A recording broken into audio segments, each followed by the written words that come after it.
Behind every scroll, every click, every like, something watches.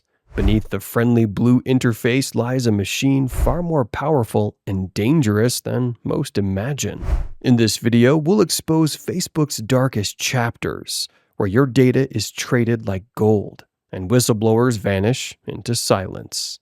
The deeper you look, the more disturbing it gets. In March 2018, the Cambridge Analytica bombshell hit, and Facebook's clean image crumbled. A harmless-looking quiz used by 270,000 people secretly unlocked data from over 87 million profiles. The data precision targeted political ads designed to manipulate beliefs and exploit fears. Whistleblower Christopher Wiley later revealed the truth. We used Facebook to target people's inner demons. What was meant to connect us had become a tool for control, and millions never saw it coming.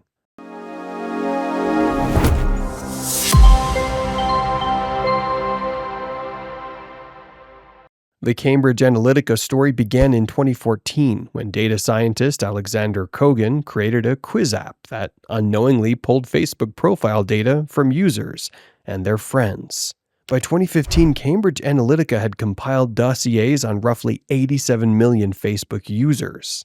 The firm, which worked for political campaigns including Donald Trump's 2016 run, used this treasure trove to build psychological profiles and craft razor-sharp campaign ads. As The Guardian reported, CA's goal was to develop a system that could profile individual U.S. voters and target them with personalized political advertisements. In short, your social media footprint became a weapon in election battles. Ever wonder what Facebook really knows about you? After hearing this, ask yourself, how much have you already given up? Send this video to someone still scrolling without a second thought. Meanwhile, far outside the US, Russian operatives were using Facebook as a weapon to influence the very same election. Facebook later told Congress that about 120 fake Russia-linked pages published roughly 80,000 divisive posts, seen by an estimated 126 million Americans.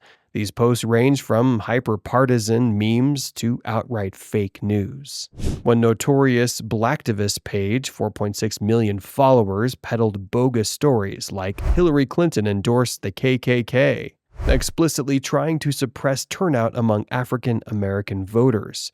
In all, over 3,000 paid ads costing about $100,000 were strategically shown to U.S. users, reaching about 10 million eyes. The goal was chaos, driving wedges on race, religion, immigration, you name it. By 2017, Congress launched investigations, and Facebook's leaders concealed failure. Zuckerberg told senators that they didn't do enough to stop foreign meddling, but for many Americans, the damage was already done.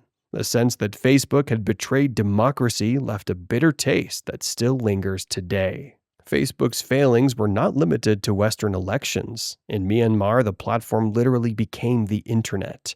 After years of isolation, Facebook exploded in popularity. By 2017, nearly every Myanmar smartphone had the Facebook app. Unfortunately, this also meant Myanmar's deadly ethnic conflict played out on Facebook feeds. Ultra-nationalists and the military flooded the platform with hate speech, calling the Rohingya Muslim minority dogs and urging violence. United Nations investigators concluded Facebook played a determining role in Myanmar's crisis. One UN official grimly observed, "Everything is done through Facebook in Myanmar," and warned Facebook has now turned into a beast. By late 2017, over 650,000 Rohingya had fled massacres in Rakhine State. And the UN fact-finding mission later accused Facebook of fueling what could amount to genocide. In short, Facebook's unchecked misinformation campaign helped amplify ethnic hatred to catastrophic effect. By spring 2018, Zuckerberg found himself in the hot seat. Under oath before the U.S. Congress, he apologized profusely, but struggled with basic concepts. Reuters noted he spent nearly 5 hours answering questions, often deflecting the toughest ones. At the end of the grilling, Zuckerberg vowed Facebook would try to do better. He admitted repeatedly, "It was my mistake. I run it and I'm responsible," promising more transparency and better defense against abuse. But the public remained skeptical. In one survey after the hearing, less than half of Americans still said they trusted Facebook with personal data. Many saw his promises as empty and vowed to hold the company accountable. Another bombshell came in October 2021 when former Facebook engineer Frances Hogan leaked a trove of internal documents, the so-called Facebook Papers. They painted a stark picture. Time and again, Facebook's own research showed the platform was making problems worse, yet nothing was done to fix them. Reuters summarized Hogan's key claims. Facebook prioritized profit over stopping hate and misinformation. The leaked slides reveal that tweaks to Facebook's algorithm were actually amplifying polarization and hate because enraged users stay online longer. Perhaps most surprisingly, company data confirmed that Instagram was hurting teens' mental health, especially for young girls. But executives had hidden these findings from the public. In congressional testimony, Hogan cut to the chase. Facebook over and over again chose to optimize for its own interests, like making more money. In other words, engagement, not safety, remained king at Facebook. The revelations ignited global outrage. Policymakers in Washington and Brussels renewed calls to rein in big tech, asking bluntly, why is a platform that helped spread teenage self-harm and deadly propaganda still allowed to operate without serious oversight? Under the hood, Facebook's algorithms turned these failures into features. Research shows that social media engagement is driven most by emotion, especially outrage. A Tulane University study found that users are far more likely to comment on or share a post that challenges their beliefs, often in anger, than one that agrees with them. Facebook engineers knew this. Internal documents revealed that when Facebook added new reaction emojis, love, haha, wow, sad, angry, the system suddenly weighted an angry reaction as 5 times more valuable than a simple like. The implication was stark. If anger and shock kept people scrolling, Facebook would boost the angriest posts. This design choice had a predictable effect.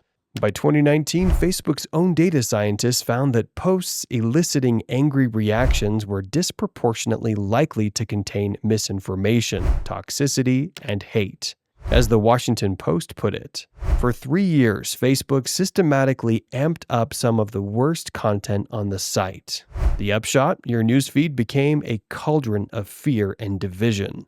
Politically, this translated into accelerating partisan echo chambers. In fact, a 2024 Pew survey found Facebook users were more likely to say the platform's impact on American democracy was mostly bad, 31%. Then mostly good, 24%. Think about it. The stories and outrage you see on Facebook aren't random. They're the ones engineered to trigger your emotions and keep you hooked. Next time you scroll past a viral post that makes you furious, remember, an algorithm is trading your clicks for profit. Save this video for the day you need to remember who's really in control of the stories you see. Since these scandals, Facebook, now Meta, has rolled out a raft of new features. Privacy checkups, why am I seeing this tools, and AI-powered content moderation. Executives often boast of spending billions on safety, but critics argue these are afterthoughts or band-aid fixes. Many users see the new controls as cosmetic, hardly enough to restore trust overnight. The numbers tell the story. Only about 41% of Americans trust Facebook with their personal information. More recent surveys suggest public sentiment hasn't improved much. Meanwhile, Facebook's user base in some markets has plateaued or even declined, as younger people flock to alternatives. In short, Zuckerberg's optimistic tone, "we're making progress," faces a skeptical reality. Many people now expect more regulation and less hype from Facebook. To reposition itself, Facebook rebranded as Meta in late 2021, a pivot to virtual reality and the so-called Metaverse. Zuckerberg described this vision of a shared virtual world as the next big leap beyond social media. But skeptics ask, can a company still involved in controversy be the benevolent architect of our virtual future? As Reuters noted, the rebrand came amid criticism from lawmakers and regulators over Facebook's market power. algorithmic decisions, and the policing of abuses. Even regulators aren't loosening their grip. In Europe, the Digital Services Act has just taken effect, forcing platforms like Facebook to police content more strictly. In the US, antitrust regulators are reopening cases against Meta, and new privacy bills are flying around Congress. Even the UK and other countries are demanding tougher online safety laws. From Cambridge Analytica's data breach to Myanmar's humanitarian crisis. From congressional hearings to the leaked Facebook papers, the story is clear. Facebook isn't just hosting the conversation, it's steering it. Next time you log on, remember, the stories you see and the ones you don't are part of a larger narrative, one that Facebook helps to write with its hidden algorithms. If this made you think twice, don't just keep scrolling. Like this video to push it past the algorithm. Subscribe so you're not left in the dark, and drop a comment.